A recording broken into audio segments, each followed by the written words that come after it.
গাছ থেকে পাড়ার যে স্বাদ, এটা না দেখলে কেউ বুঝতে পারবে না।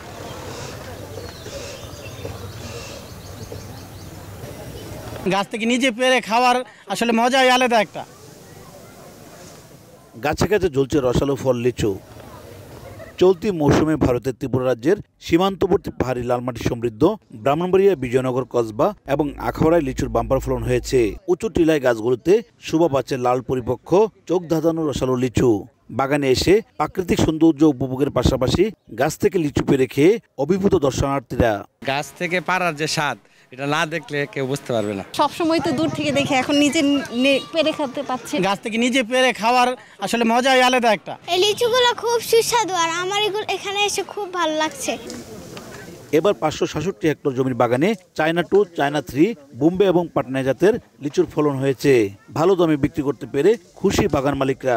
বিষ স্প্রে করি না গাছের মধ্যে, আমরা খুব সুন্দরভাবে পরিচর্যা করি। লিচুর জন্য মানুষ একটা সারা পড়ে গেছে গা।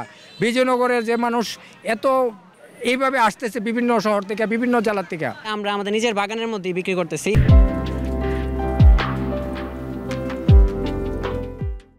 কৃষি বিভাগ জানায় পাহাড়ি টিলাভূমি হওয়ায় ফলন বেশ ভালো হয়েছে।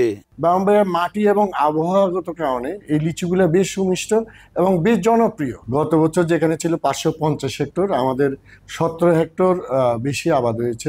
চলতি মৌসুমে ব্রাহ্মণবাড়িয়া অঞ্চল থেকে অন্তত 2000 মেট্রিক টন লিচু উৎপাদনের লক্ষ্যমাত্রা নির্ধারণ করেছে কৃষি বিভাগ। উজ্জ্বল চক্রবর্তী, সময় সংবাদ, ব্রাহ্মণবাড়িয়া।